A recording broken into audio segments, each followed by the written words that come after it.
আসসালামু আলাইকুম রহমতুল্লাহি ওয়া বারাকাতুহু। আজকে একটি দোয়া নিয়ে এসেছি, অতি গুরুত্বপূর্ণ দোয়াটি। যে মানুষ এই দোয়াটির পাবন্দি সহকারে পাঠ করবে, তার জীবনে পাবন্দি সহকারে পড়বে, ইনশাআল্লাহ রাত্রি তার কখনো তার কাছে কোন রকম শয়তানির ওয়াসওয়াসা, শয়তানি চক্রান্তে তাকে পড়তে হবে না ইনশাআল্লাহ। দোয়াটি হচ্ছে কি, ঘুমের মধ্যে ভয় পাওয়ার দোয়া। দোয়াটি এরকম হচ্ছে, আপনাদের সামনে পাঠ করছি দোয়াটি। আউযু বিকালিমাতিল্লাহি তাআম্মাতি মিন গাযাবিহি ওয়া ইকাবিহি ওয়া শাররি ইবাদিহি ওয়া মিন হামাযাতিশ শায়াতিনি ওয়া আন ইয়াহযুরুন।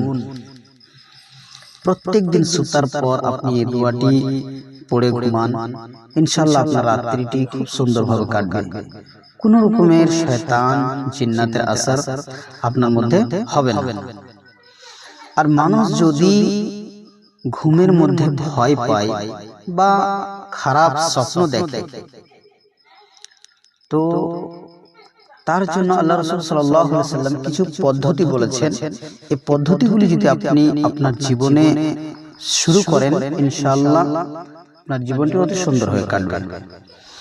তাহলে এক নম্বর হচ্ছে কি, রাত্রিতে আপনি যদি কোনো ভালো স্বপ্ন দেখেন, ভালো স্বপ্ন আল্লাহ তাবারক ওয়া তাআলার তরফ থেকে দেখানো হয়, এটি কোনো শয়তানের চক্রান্ত না।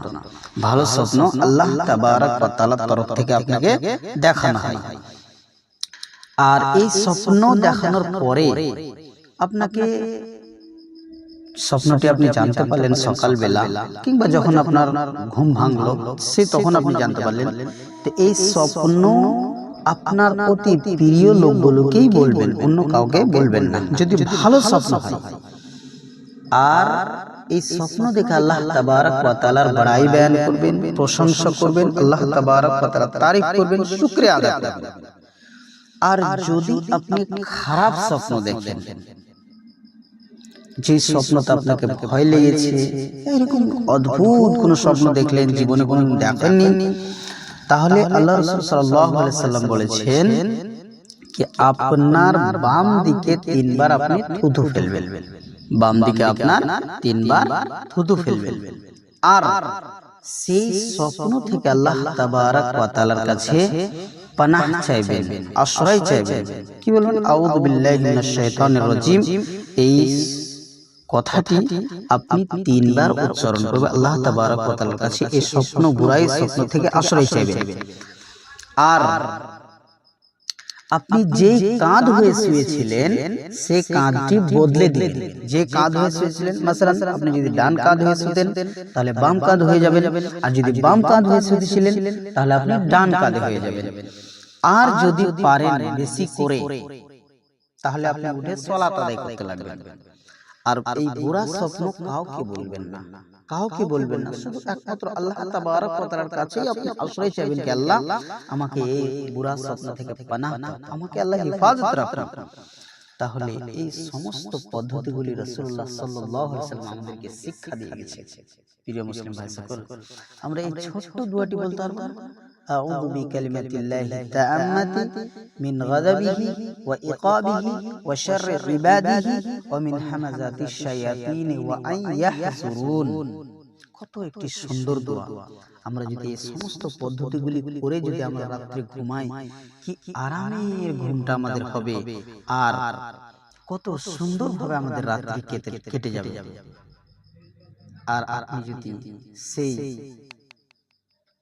বেঈমানদের মতো, বেদিনদের মতো আপনি ঘুমান, গরুর মতো, মোষের মতো যদি আপনি শুয়ে যান, মোবাইল নিয়ে শুইলেন, আবার সকাল হলো, মোবাইল খুলে আপনি দেখছেন কে হোয়াটসঅ্যাপ করেছে, কে ইনস্টাগ্রামে আমাকে ফলো করেছে, কে ফেসবুকে আমাকে লাইক দিয়েছে, কে আমার ভিডিওতে কমেন্ট করেছে, আমার ভিডিও আমি ছাড়লাম, আমার কে নাচ গান ডান্স দেখেছে।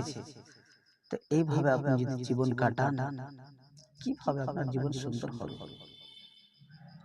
আর মুসলিম, আপনি মুসলমান, দিন সারা দিন আপনি কি করলেন না করলেন, দোয়া বলে শুয়েন না, নামাজ নেই, আল্লাহর জিকির নেই, কোরআন তেলাওয়াত নেই, আপনি কোনো জিকিরে মাশগুল নেই, রাসূলুল্লাহ সাল্লাল্লাহু আলাইহি ওয়াসাল্লামের কোনো পদ্ধতি আপনার মধ্যে নেই, তাহলে আপনি রাত্রে ঘুমাবেন তো শয়তান তো অটোমেটিক্যালি আপনাকে আকর্ষণ করতে আরো মৌকা পাচ্ছে। তাহলে আপনি যদি এই দোয়াটি পড়ে শুতেন, বিশ্বাস করে শুতেন, আল্লাহর কসম খেয়ে বলছি আপনাকে, আমি আল্লাহর কসম খেয়ে বলছি কি এইরকম ভাবে আপনি কিছুদিন আপনার আদর ডালেন, আজকে বহু মানুষ এসব চক্রান্ত পড়ে আছে, কাকে জিন, কাকে শয়তান, কাকে বলে কি ধরে আছে, কাকে বলে আজকে হয়ে গেল, রাত্রে ঘুম থেকে ভয় পেয়ে চিল্লিয়ে উঠে গেল, এই সব সমস্যা আজকে মুসলিম সমাজে দেখানো যাচ্ছে। তার বিশেষ একটি কারণ ভাই সকল, একটি কারণ, কারণটি হচ্ছে কি আমরা সুন্নতি মোতাবেক ঘুমাই না। আপনি ঘুমাবেন ডান কাঁধ হয়ে ঘুমাবেন, আপনার হাত ডান কাঁধে হতে হবে আর আপনার বাম হাত আপনার শরীরের উপরে থাকবে। এই অবস্থা করে শুতেন আপনি, ইনশাআল্লাহ এই আমলটি আপনি চালু করেন, আপনার জীবন দেখবেন অতি সুন্দর হয়ে গেছে। আপনার উপকারের জন্যই বলছি, আপনার অবশ্যই উপকার হবে। আপনি মানেন, রাসূলের কথা মানেন, আপনার অবশ্যই উপকার হবে। আপনি দেখবেন সমস্ত ভয় ভুল ত্রান্ত থেকে আপনি হেফাজতে থাকবেন, সুরক্ষিত থাকবেন। আশা রাখি কি আমার কথা বলে আপনারা বুঝতে পেরেছেন। আসসালামু আলাইকুম ওয়া রাহমাতুল্লাহ।